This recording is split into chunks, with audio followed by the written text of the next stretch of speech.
Good morning, everyone. Good morning. Welcome to the Unitarian Universalist Congregation in the Shenandoah Valley.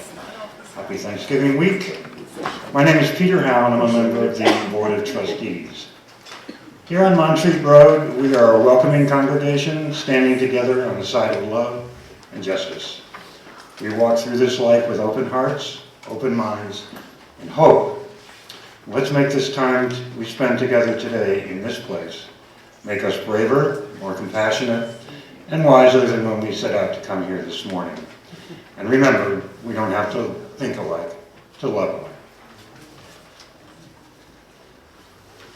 Page 2.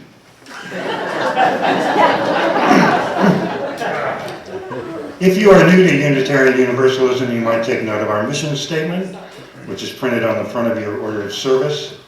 We also work together to promote and practice our 8 principles, which are printed on the back of the order of service. On this morning, as we gather here in this place, we need to acknowledge and think about this land where we are now gathered, land that has not always been ours to call home. UUCSV acknowledges with deep respect that the land we are on today is the ancestral home of the Cherokee and of other indigenous people. The Cherokee, through stewardship, understanding, and conservation, survived and thrived in this land.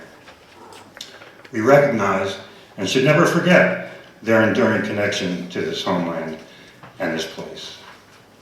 Now, it is our tradition to welcome first and second time visitors, or those of you who haven't been here for a while, to stand if you are comfortable doing so and introduce yourselves and tell us where you're from, and please don't be shy.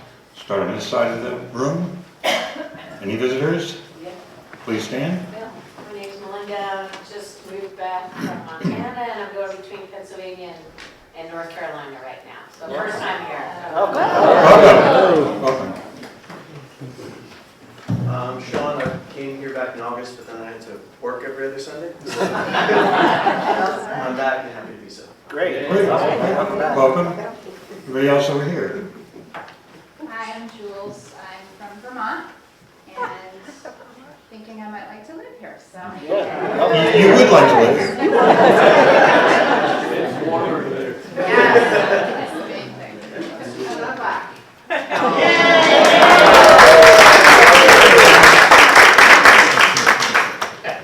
Welcome everyone. Anyone on this side of the room? I'll say hi. I'm Amanda. I've been here maybe 6 or 7 times, but very sporadically, so I just thought I'd say hi today. Hey, welcome. Welcome back. We are glad to see all of you. If you want to learn more about us, or you would like to receive our newsletter, or find out how you can be more involved in the community, there's a white card in the back of the pews for you to fill out, and either place in the collection plate, or leave on the table in the foyer so that we can get in touch with you. We won't badger you, we'll just get in touch however you want us to. If there's not a white card in the back of the pew, there should be some on the table in the foyer. Also, please seek out members of our membership committee, like Andy Reed, who has an orange name tag. Anybody with an orange name tag can give you any information you would like to have about us. Also, of course, visit the website uusv.org. It has a lot more good information about what's going on around here as well. Announcements about the happenings in our congregation and community at large can be submitted for posting in our weekly e-newsletter, The Current. Visit the website to see the latest edition and ways to contact us. And now let the service begin.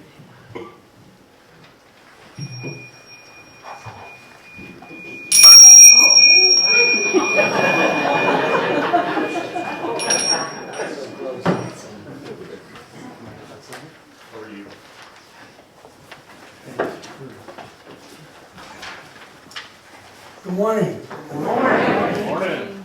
It's a beautiful morning. The words of Richard S. Gilbert. Thank you. To what or whom I address these words, I don't know. I only know that I must speak them. If no one else hears, no matter, because I need to hear them for myself. Bubbling up from some hidden well within, they come continually, unbidden. Blessings have come to me beyond my deserving. This I know. To be sure, there are always moments of pain. There are times I curse my fate and condemn my lot. Life from time to time seems, rather is, unfair. My burdens often seem to outweigh my blessings. All this I know. Still, there's always the gift of life. Always there are beauty and joy and meaning, lurking beneath the blanket of my depression and despair. Always there are those who lift me. Always there are lessons to be learned. Always I would rather be than not. Thank you. We have a special treat today because Susan Hicks could not be here. The one and only Carol Sheeler has volunteered to sit in. And so, without further ado. Okay, and you hear me, I hope.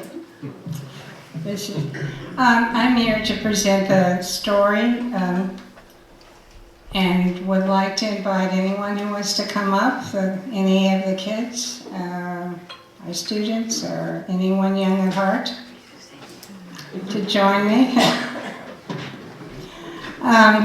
In recognition of, thank you.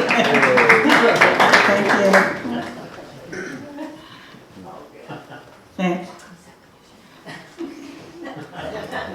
In recognition of National Native American Heritage Month, I would like to read a poem by Poet Laureate Jo Harjo.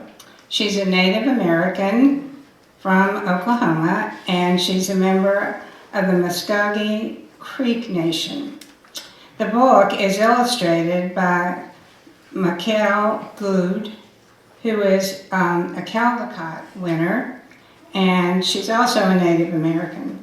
She's a member of the Tlingit and the Haida tribes in the Pacific Northwest, and she is from Alaska.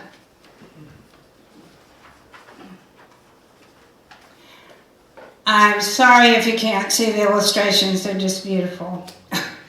But we do have the book, so you can, later if you want to look at it, you can. The poem is Remember.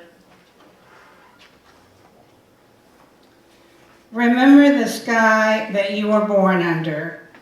Know each of the stars' stories. Remember the moon and who she is. Remember the sun's birth at dawn. That is the strongest point of time. Remember sundown and the giving away of night. Giving away tonight. Remember your birth, how your mother struggled to give you form and breath. You are evidence of her life and her mother's and hers. Remember your father. He is your life too also. Remember the earth, whose skin you are. Red earth, black earth, yellow earth, white earth, brown earth. We are earth. Remember the plants, trees, animal life, who all have their tribes, their families, their histories too. Talk to them, listen to them. They are alive poems. Remember the wind, remember her voice. She knows the origin of this universe. Remember you are all people and all people are you. Remember all is in motion, is growing, is you.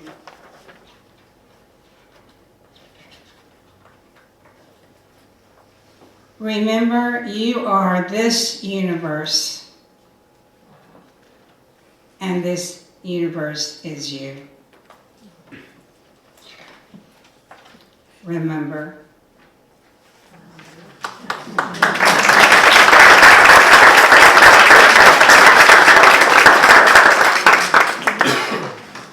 Now, if the congregation will turn to hymn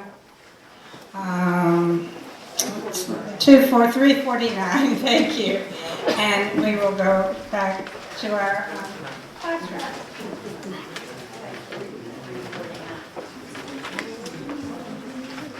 Would you rise as you are willing to?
Please be seated. Our responsive reading is not responsive today. We will read this in unison. Number 506 by Barbara Peskin.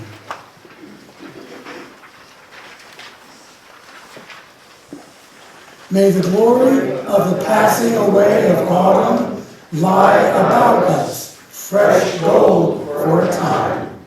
And when the dark comes and the cold, may we remember how today we stand in glory, how we walk in bounty, heaped upon earth's dark carpet, how we move knee-deep in abundance, flung against night's winter curtain. We are thankful for its coming and for its passing. Let it be. All right, this is the time in the service when we invite you to share a joy, a concern, a sorrow. For those of you who like the element of fire, you can light a candle. For those of you who like water, you can put a stone in the water. The air we have, and we're already walking upon the earth, so we don't have that up here. But the floor is yours.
Do I need to bring the water or the fire to anyone?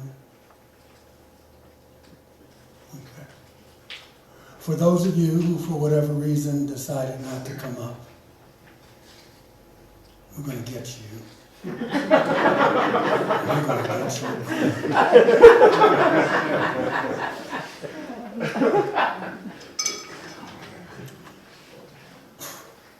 We keep you in our hearts and minds.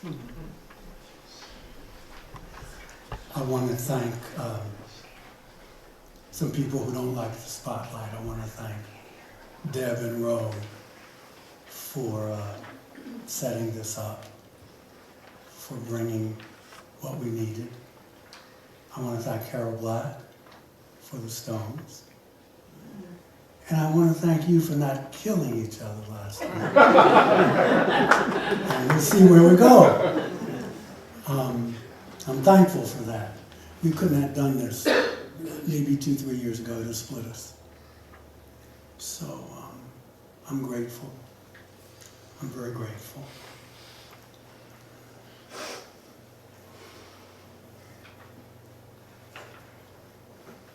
I want to share with you a meditation. We will have our time of quiet and go on. It's the holiday season.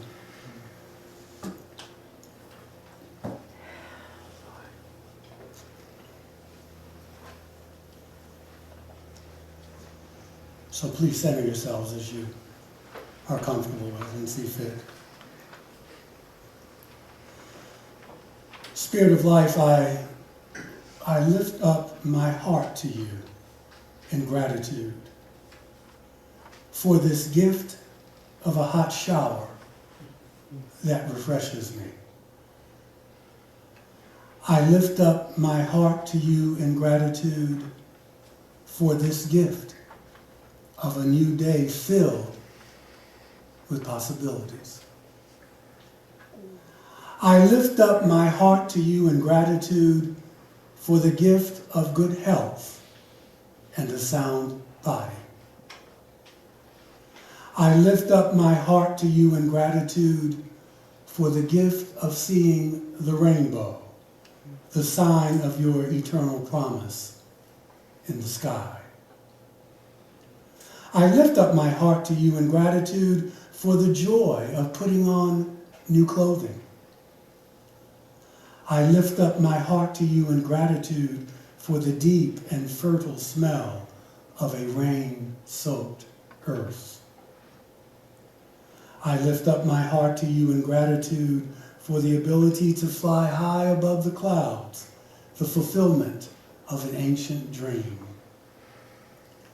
I lift up my heart to you in gratitude for the gift of this glass of wine and its taste of sun, grape, and earth. I lift up my heart to you in gratitude for the gift of music, the delights of my ear, my heart, and my soul. I lift up my heart to you in gratitude for the ability to read and for the wonder of words that speak to my heart. I lift up my heart to you in gratitude for the expression of love that I have just shared. I lift up my heart to you in gratitude for the present pain I feel, which frames with greater joy the pleasures of my life. For this and for so many things, I and we are ever grateful. And now, while our minds are one, I leave you all with the eloquence of silence.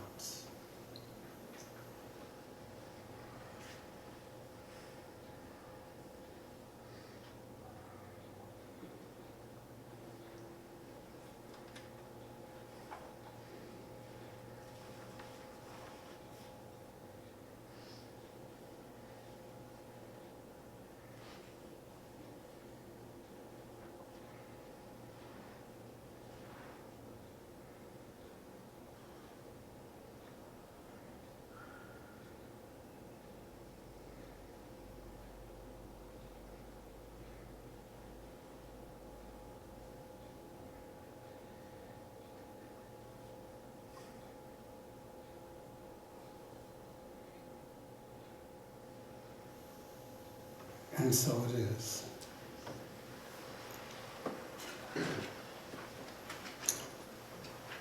We'll now receive this morning's offering.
Thank you for your generosity.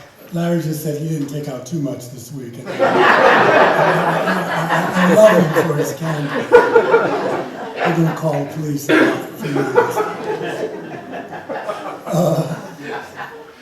Please rise as you are willing and able and join in singing hymn number 128. 128.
Well, I have to start out with the joke.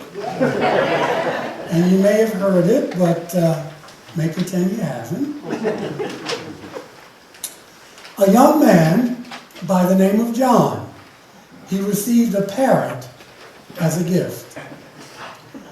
The parrot, sad to say, just had a bad attitude. Terrible. And just a bad vocabulary. I mean, he talked about his mother bad, everything. He was rude, he was not obnoxious, he just profanity. And John tried, to his credit, he tried to change the bird's attitude by insisting and just saying, leading by example, only polite words, playing soft music, anything else he could think of to kind of clean up the bird's vocabulary. And so finally, like all of us, at one time or another, John got fed up. And he lost it. He yelled at the parrot yelled back. John shook the parrot. That's abuse. The parrot got angrier and even more rude. So in desperation, John threw up his hand and he grabbed the bird around his neck. And he put him in the freezer. And for a few minutes, the bird struggled and squawked and kicked and screamed. And then suddenly, there was not a peep out of this bird. Not a peep for well over a minute. And so John was getting a little nervous. And he feared that he hurt the parrot. John had a conscience. And so he quickly opened the door to the freezer. The parrot calmly stepped out. He hugged John. He said, I believe that I may have offended you with my rude language and actions. He said, I am sincerely remorseful for any inappropriate transgressions, and I fully intend to do everything I can to correct my rude and unforgivable behavior. Stunned, flummoxed at the new behavior, he was about to ask the parrot what happened, what this dramatic change in behavior. The bird spoke up very softly and said, may I ask you what the turkey did?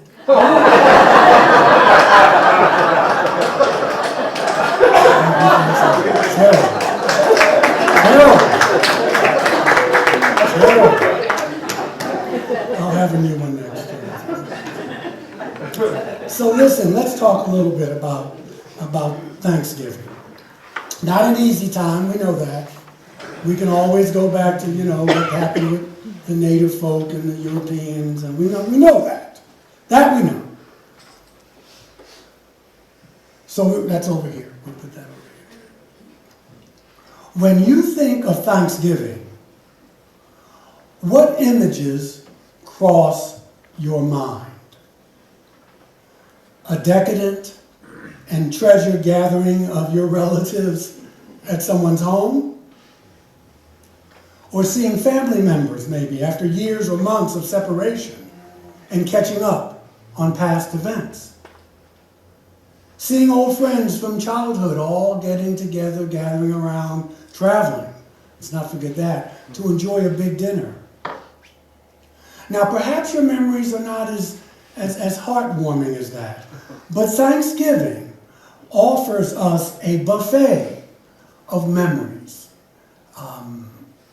The savory, sweet, and sometimes distasteful all mixed in together. But it is that sacred holiday which is the closest thing that we have in our culture to a national holy day. And its rituals include a sacrificial turkey with all of the obligatory accoutrements. Of course, if you are vegan or veggie, none of that. But still, we give thanks for the copious amount of food that we will later regret consuming. Welcoming of friends and strangers to the communal table, and perhaps a large portion of State of the Union conversation. I'm not doing that. But some of us will. So this year, if you happen to be among the many who are anticipating family dysfunction at its worst, may I suggest that you pack the following into your personal pharmacopoeia for survival. Extra blood pressure medication, anti-political nausea pills, perhaps some Xanax to go with that extra helping of crazy that gets passed along with the gravy, a healthy dose of forgetfulness syrup to help you forget all the things you'd like to say, but you just better not say, to contribute to the overall indigestion if you do. But the fact of the matter is that most of us love Thanksgiving. Not all of us, but most of us. And those of us who do are fortunate for all the obvious reasons. Thanksgiving in our culture is a sensual smorgasbord of familiar smells, tastes, sights, sounds, and hugs, all mixed together with the strength and fragility of imperfect relationships. It is important for us to remember, and we say it all the time here, that we don't have to think alike to love alike. Around the Thanksgiving table, we are reminded of loved ones who are no longer with us, of children that are growing up much, much too fast, of generational changes, and our place on that continuum. We are wondering how the new significant other we are introducing to the family will be received, or if they'll be received. We are desiring to be accepted for who we are and for what we believe, for our own gifts and talents, our own choices, and our very real fears and concerns. We want all of that with a healthy amount of laughter, a modicum of warm fuzzies, and a piece of pumpkin pie. Thank you very much. We certainly try to pack a whole lot into this holiday, don't we? All this emotional stuffing and when we get together. But what makes Thanksgiving so important is that for one day, it seeks to remind us that we truly are one people, all trying to survive the challenges of what it is to be a human being, pausing to offer gratitude for the life that we share, which transcends politics, believe it or not, and all the isms that sometimes separate us. One day. When we put our attention on counting our blessings, when we do this, believe it or not, we increase our gratitude quotient. The love and kindness grows. We raise our frequency, if I could use that language. Indeed, the transformational power of gratitude can change our immediate world in profound ways. But of course, the secret, and perhaps the most difficult part of it, is that we have to practice it every day. We have to practice it every day.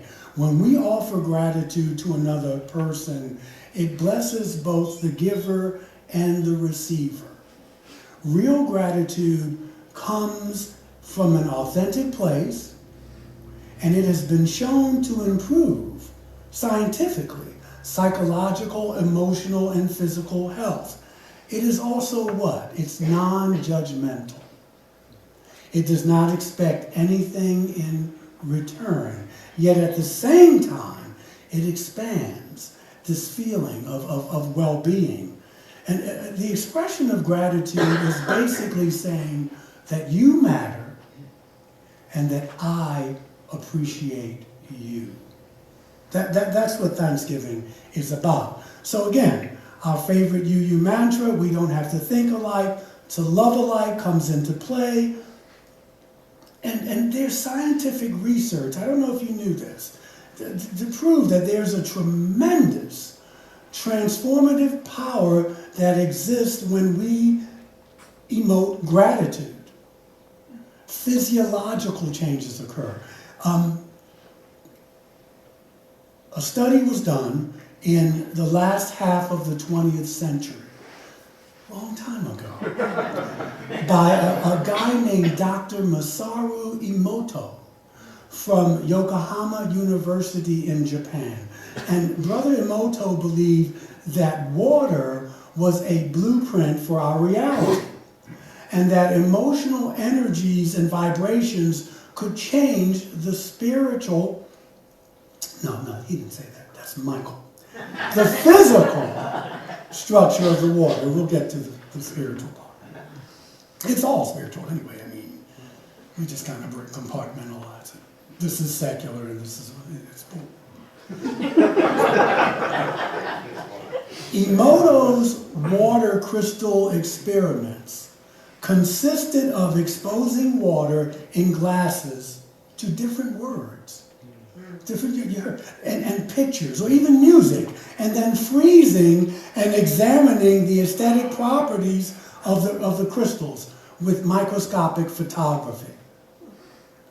He made the claim that water exposed to positive speech and thoughts would result in visually pleasing crystals being formed in the water when the water was frozen, and that negative intention would yield ugly, subjective, frozen crystal formations. His experiments proved his theory to be correct 100% of the time. And when you consider that our bodies are what, 50, 60, 65% water. So then you consider the importance of the tone of your words, of the power of your gratitude on your body, on your food, on the people around you. So you don't want to underestimate the power of gratitude in your life. Counting our blessings on a daily basis helps us to foster a more thriving, resilient, and compassionate society. And no, you're not going to see it on MSNBC. Or they don't Fox. They don't have time. But you know. In order to feel grateful, we must be what? In the present moment. Eyes, mind, heart, fully open. Even in the midst of the most challenging times in your life, if all you can say is, thank you for this breath that I take. Thank you for the person who prepared the food that I'm going to eat. Then you are already changing the world. It doesn't have to be grandiose. It's nice if it is, but it doesn't have to be. So if you just stop and take a moment to consider this life-altering power that we have at our fingertips, right at our disposal, I suggest that you bring that to the table this year. The book of Ecclesiastes reminds us that for everything there is a season, a time for every activity under heaven. There's a time for everything under the sun, a time for war. Obviously, we know how to do that. And there's a time for peace. But as we celebrate the season of Thanksgiving, and then we're going into Advent, we all need a bit of peace before we decide to take up the struggle again. I also want you to know that to give thanks is a conscious choice. It's a choice to be thankful. You decide. To give thanks for anything in this life is a choice, and it's an intelligent one at that. And so for this Thanksgiving, we'll take them one at a time. We choose gratitude, you and I. We choose gratitude, Thanksgiving 2023. It isn't something we have to be coerced into or shamed into. We choose gratitude. We choose it. We choose it. We choose to accept life as a gift from the unfolding work of all creation. Call it what you will. We choose to be grateful for the earth from which our food comes. We choose to be thankful for the water that gives us life and for the air that we are poisoning, but we still breathe. We choose to give thanks. We thank our ancestors. Okay? We thank our ancestors, those who come before us. We're grateful for their stories and their struggles. We stand on their shoulders. We all have cosmic companionship, as Dr. King. They're in here now, sitting right next to you. They're here. We receive their wisdom as a continuing gift for today. We choose to see our families and friends with new eyes, appreciating and accepting them for who they are, no matter who they voted for. We are thankful for our homes, whether they are humble or grand. We will be grateful to our neighbors, no matter, again, how they voted, whatever our differences or how much we feel hurt or misunderstood by them. We choose to see the entire planet, the entire cosmos, as our shared home, setting the stage for the future of humankind and creation. And so for this Thanksgiving, we don't give thanks, we choose it. And we will make this choice of thanksgiving with courageous hearts. Because what? It's humbling to be able to say, thank you. Thank you. I needed help. Thank you for being there. Remembering the words of Brother Meister Eckhart, who said, if the only prayer you ever uttered was thank you, it would be enough. It'd be enough. It doesn't have to be eloquent. Certainly doesn't have to be long. But just to say thank you. With all that is going on in our world today, I get it. It may be difficult to say thankful. But the words of Danish philosopher Søren Kierkegaard reminds us. He said that it takes moral courage to grieve, but it requires religious courage to rejoice. To rejoice. That's why I tease, but I'm glad when we can thank when the maestro here is playing. When people, it's okay to make a joyful noise. You don't have to sit on your hands and be polite. Okay? It's okay to be alive and to say thank you.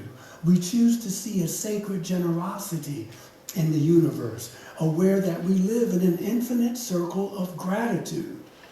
We are all guests at a hospitable table, and we keep passing the food, we keep passing the love, we keep passing the joy. Like Ramdas said, man, we're just all walking each other home. We're just walking each other home. So, we will not let anything opposed to love take over our Thanksgiving table this year, or the church for that matter. We'll work on that.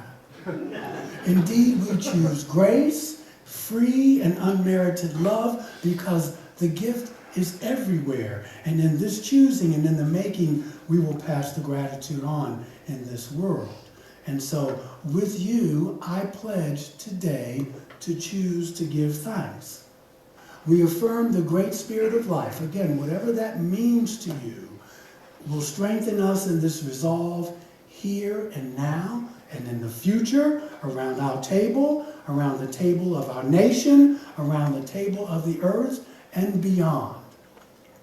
And beyond. His brothers and sisters beyond. We will share with them. We choose thanks. And just remember this.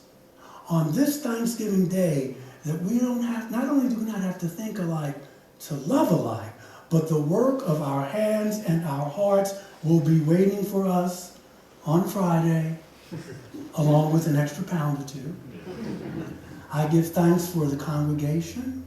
I give thanks for all of you, when we're up and when we're down, when we agree and when we don't. I give thanks for you, believe it or not. I pray, I get up, I have my altar, and I do. I pray for people who don't like me, and I don't care. I don't care. I'm free. But I'm thankful for you, all of you. So let's go forth now and receive our good. And I wish you all a wonderful, choice-filled Thanksgiving. All right.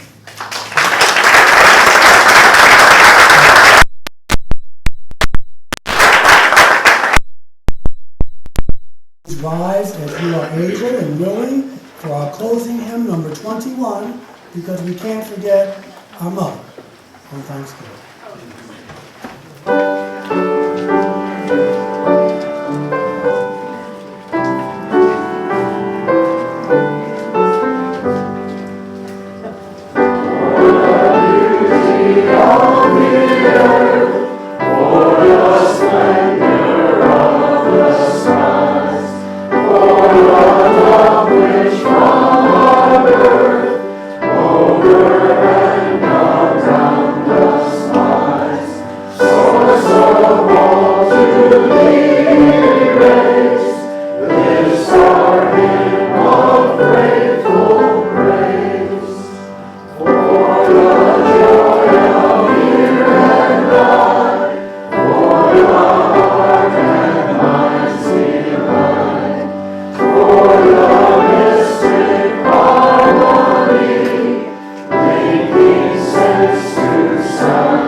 Okay, let's give the maestro a hand and Carol Shearer.